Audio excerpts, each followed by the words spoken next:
Greetings to the 12 tribes of Yasharala that are scattered to the four corners of the world. I am back with another video. And in today's video, we are going to discuss the worship of the host of heaven. Worship of the host of heaven is what we are discussing in today's video. I've made several videos about worshiping the host of heaven and how the world is basically worshiping the host of heaven, including Yasharala at this time. But Yasharala was chosen by Ahiah as his own inheritance, while the world was given the host of heaven to worship. And so we're going to go into that. Hopefully I'm not all over the place, but I just pray that Ahiah's word goes forth. So we're going to go ahead and get started. And I'm going to start reading in Genesis. We're going to start at the beginning.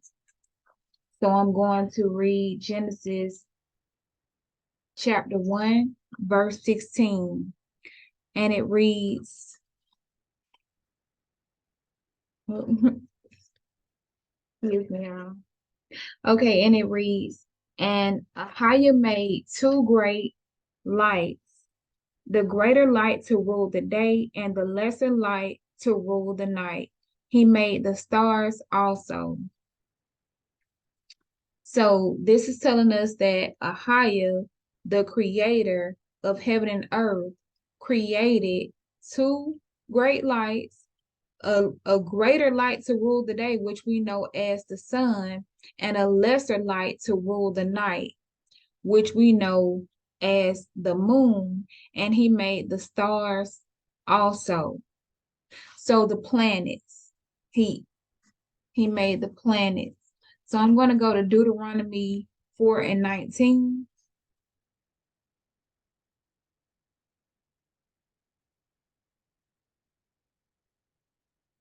Deuteronomy 4 and 19 reads, and lest thou lift up thine eyes unto heaven, and when thou seest the sun and the moon and the stars, even all the hosts of heaven should be driven to worship them and serve them, which Ahiah thy power has divided unto all nations under the whole heaven. But Ahiah has taken you and brought you forth out of the iron furnace, even out of Egypt, to be unto him a people of inheritance, as ye are this day. So this verse, these two verses tell us, Deuteronomy verses 19 and 20 tells us that Ahiah has divided the host of heaven, the sun, moon, and stars, unto the nations, to all nations under heaven, but has taken Yasharala out as a special inheritance to himself. So the only group of people in the world that were chosen by the Most High to serve him and for him to be their power was Yasharala, the 12 tribes of Yasharala, who are called by his name. The word says, if my people, Yasharala, who are called by my name, Yasharala, will humble themselves, pray, seek my face, turn from their wicked ways, then I will hear from heaven. Then I will forgive their sins. Then I will heal their land. Yasha means salvation. Yasha means righteous. Yeshar, which is where we get the book of Jasher, Yeshar, and that's what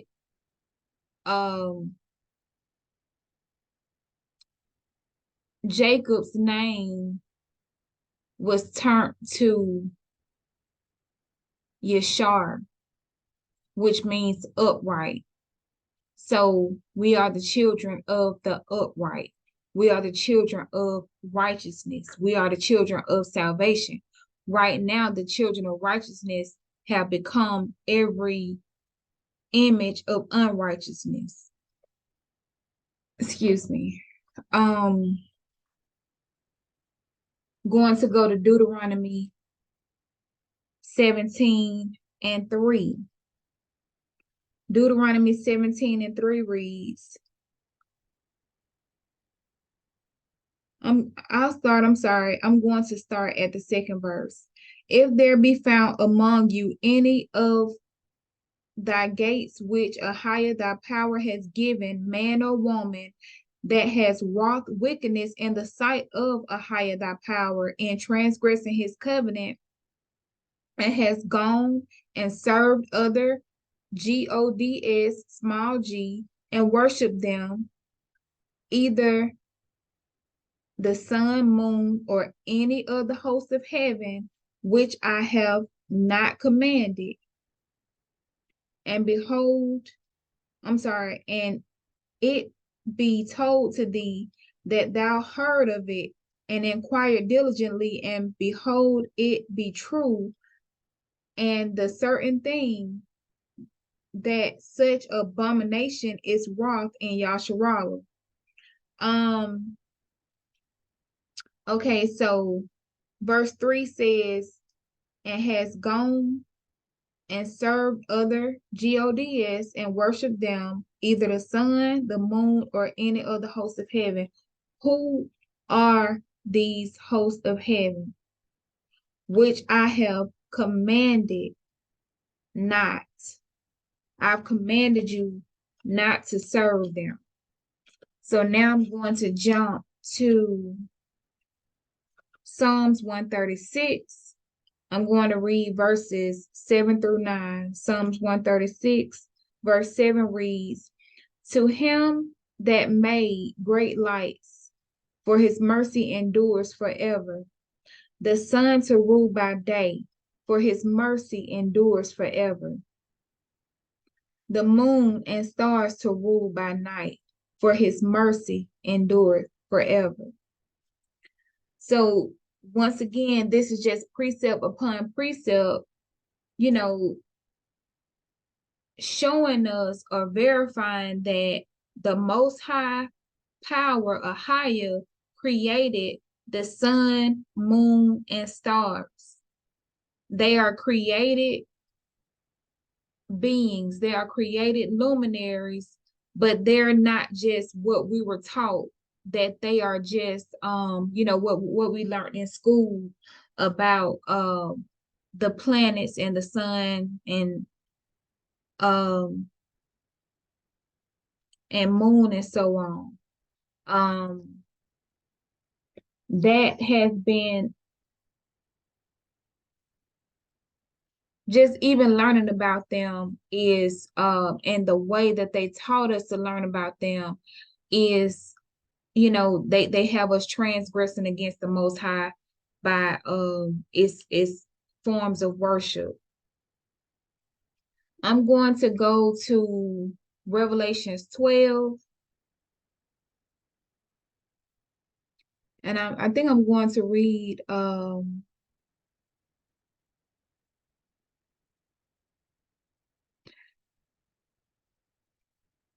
the first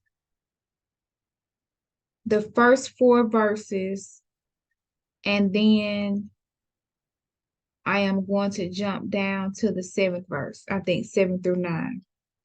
So Revelation 12 and 1 reads, and there appeared a great wonder in heaven, a woman clothed with the sun and the moon under her feet, and upon her head a crown of 12 stars. I love how and I guess it just really stood out to me today. I love how this verse says that the moon was under her feet. And we know that that woman is Yasharallah. And the 12 stars are the 12 tribes that were birthed through her. Verse 2 reads, and she being with child cried, travailing at birth, and pain to be delivered. And there appeared another wonder in heaven.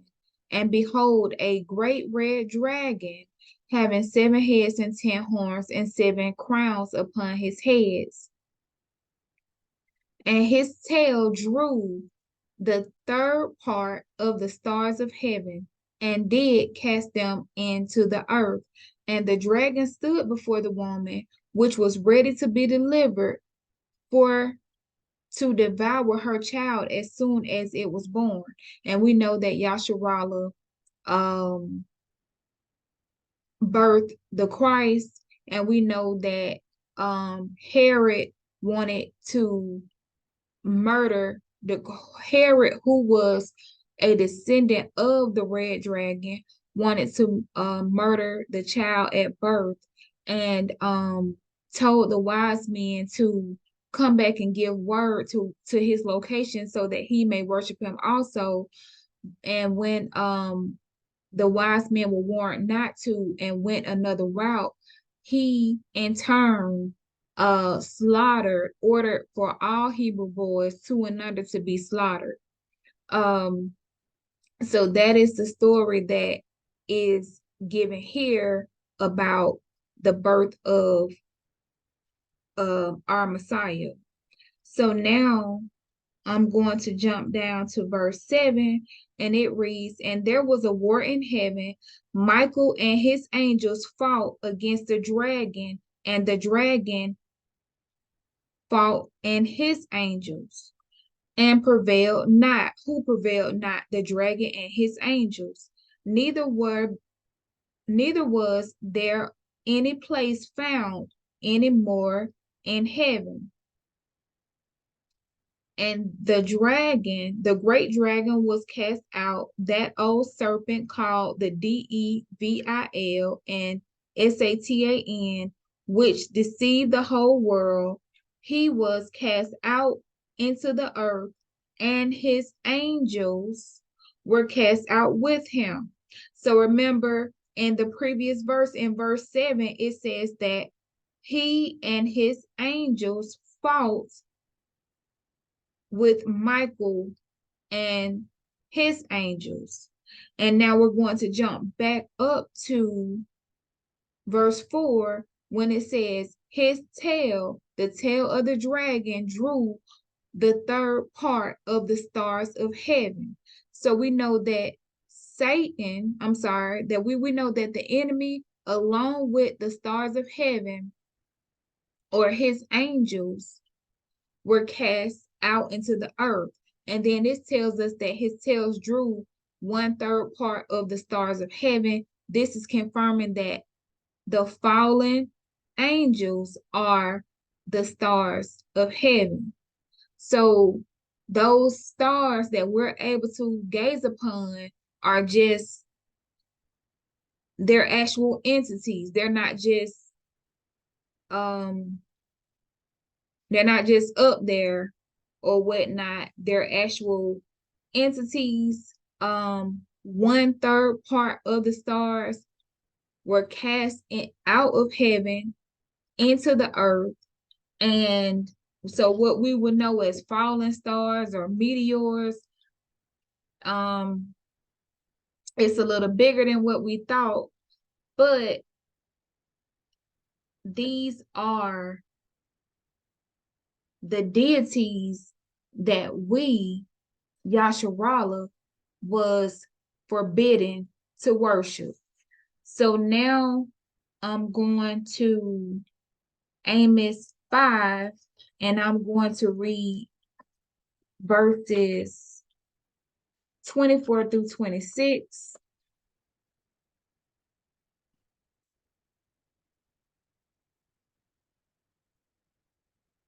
I thought okay, here it is. I thought I bookmarked this.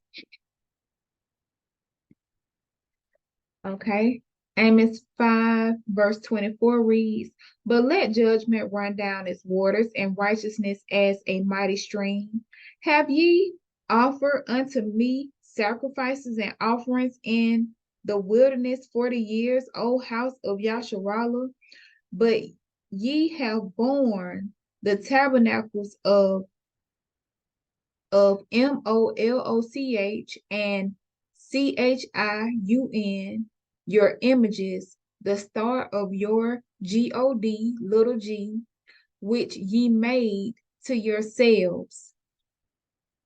Therefore will I cause you to go into captivity beyond Damascus, says Ahiah, whose name is the power of hosts. All right, so we see today we are living out that curse as we were carried beyond Damascus back into captivity for the transgressions of our ancestors. And now I'm going to read Acts 7:41 through 43. And the 41st verse reads, And they made a calf in those days and offered sacrifice unto the idol and rejoiced in the works of their own hand.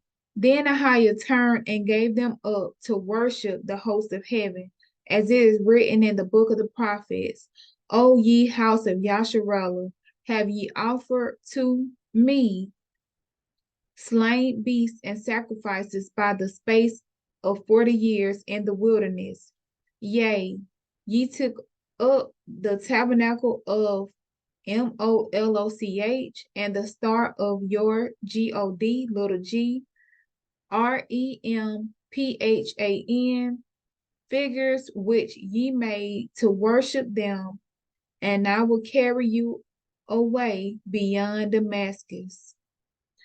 And this was Stephen's speech to Yasharallah, as well as the descendants of Esau, Edom that were there at the time as well. This was Stephen's speech to them prior to being stoned. All right.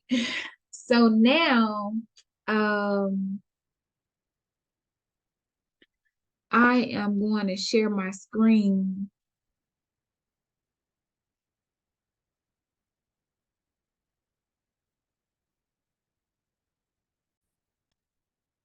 All right, so we're going to see who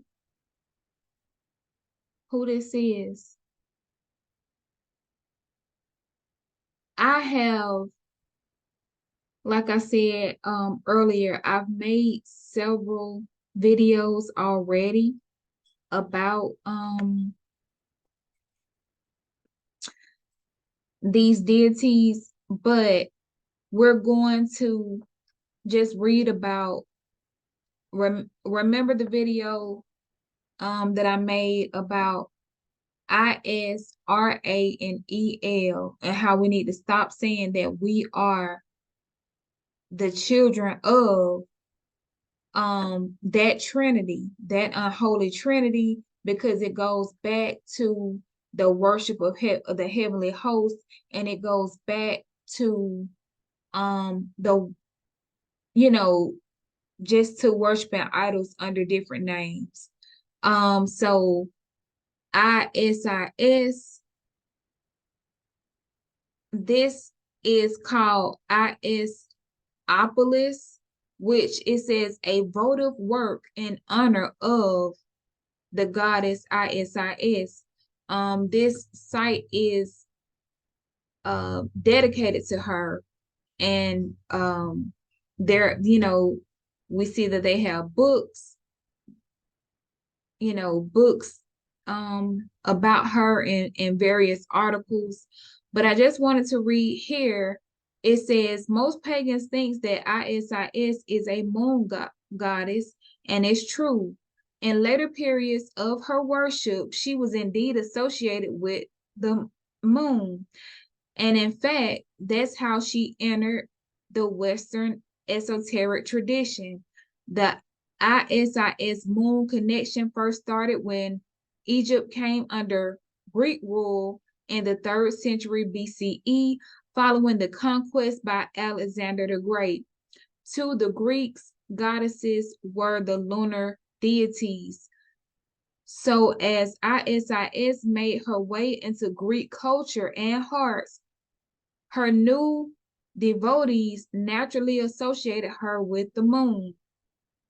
And then this also, this next verse says, in Egypt, Osiris,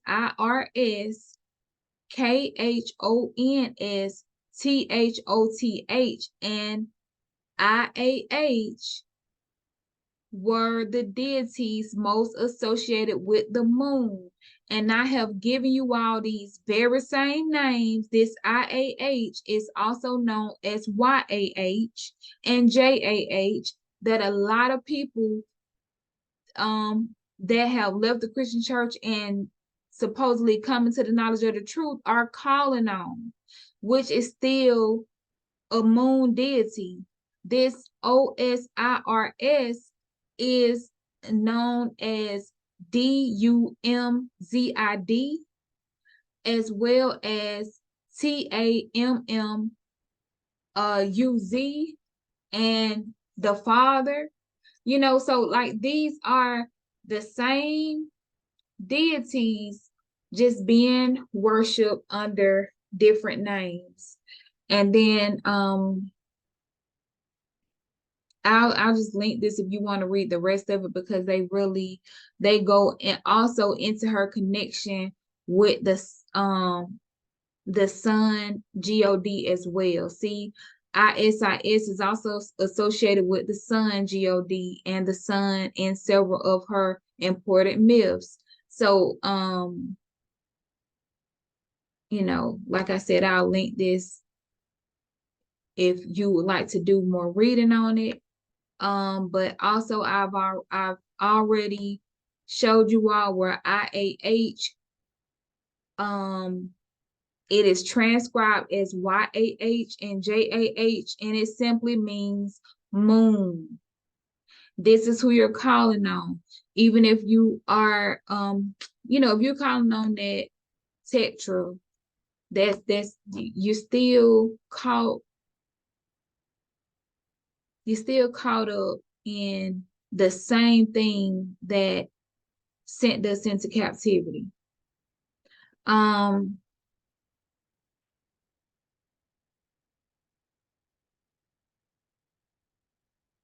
Here it is again.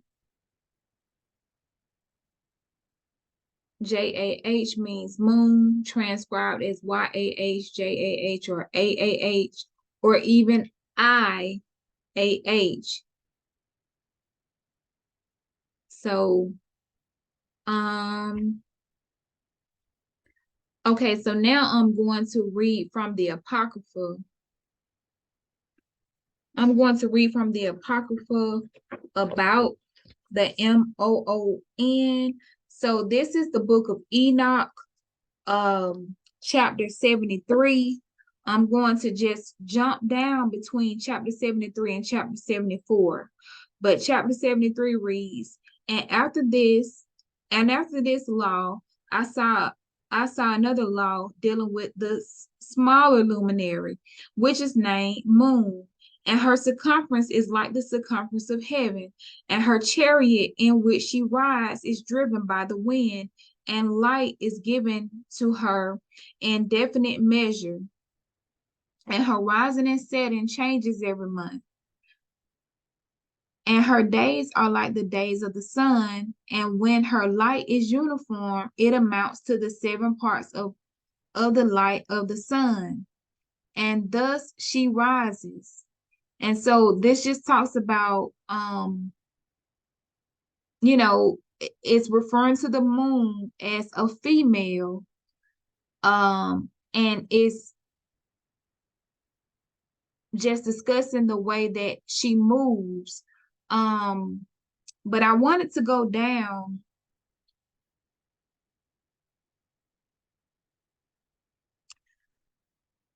Yeah, I want to jump down to verse 74, and it says, verse 74, I'm sorry, chapter 74, verse 1 reads, "And I saw another course of law for her, and how according to that law, she performs her monthly revolution. And all these Uriel, the holy angel who is the leader of them all, showed me and their positions, and I wrote down their positions as he showed them to me, and I wrote down their months as they were, and the appearance of their lights until 15 days were accomplished. In single 7 parts, she accomplishes all her lights in the east, and in single 7 parts, she accomplishes all her darkness in the west. And in certain months, she alters her settings, and in certain months, she pursues her own peculiar course. In 2 months, the moon sets with the sun, and in two middle portals, the third and fourth, she goes forth for 7 days, and then she turns around and returns again through the portal where the sun rises and accomplishes her light, and she recedes from the sun in the 8th day. So she's basically just up there doing her own thing, because it says that she pursues her own peculiar course. And so she's turning around, going through portals that the sun should be going through. She's just up there just doing her own thing. This is why we were forbidden to, the Most High told us how to keep the calendar. And if we go down to verse 10, it discusses how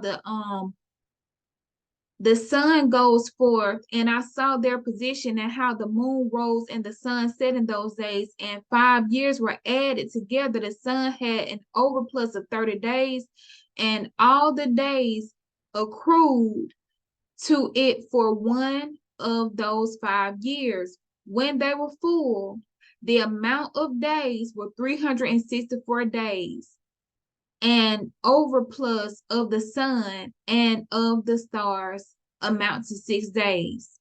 So, but this is telling us that following the course of the sun, we had 364 days. That is what the Most High gave for a year. And we know that laws have been changed, times have been changed, calendars have been changed, leap years, days have been added, days have been taken away. We have leap years, and we have 31 days and 20 a month with 28 days and all kind of things to throw us off. But each month was supposed to be 30 days, and a year would total 364 days following this certain course, which pertains to following the sun. If we're actually forbidden to follow the course of the moon, and we're gonna read why.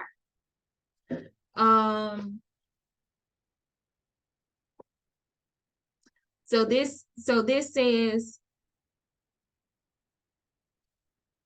the sun and the stars bring all the years exactly, so they do not advance or delay their position by a single day until eternity, but they complete the years with perfect justice for 364 days. That's verse 12. In 3 years is 1,092 days, and 5 years 1,820 days, and 8 years 2,912 days. But let's talk about the moon. Verse 14 said, the moon alone, the days amount to 3 years, 300, I'm sorry, in 3 years, it would be 1,000 62 days. So it said following the course of the sun would be 1,092 days, and that would be perfect for 3 years. But for 3 years following the moon, it's 1,062 days. And so she'll be lacking 30 days. And in 5 years, she will fall 50 days to the sum of 1,770, which if we follow the sun 5 years, it would be 1,820 days. Excuse me. And in 8 years, the moon will amount to 21,832 days. In 8 years, she will fall behind 80 days. So, because in 8 years, she should have 2,912 days. So, this is why we're forbidden to follow her course, because it's imperative to keep the right calendar days so that you will be in line and not profaning a holy day, not profaning one of the Most High's feast days, or keeping it on a day that's not sanctified and holy, because we are supposed to be in sync or in line with it being kept in heaven, with these feasts and the Sabbaths and everything being kept in heaven, until we keep them with excuse me, until we keep them with Christ. So we are not supposed to be keeping unholy days on holy days, and vice versa. Excuse me. But let's see. So I just wanted to go ahead and make this video. It was on my heart. I have a few more videos that Ahia has placed on my heart to make, but I feel like this video is just excuse me, kind of taking precedence right now. So anyway, excuse me, you all have a blessed and wonderful day. Until the next video. Shalom.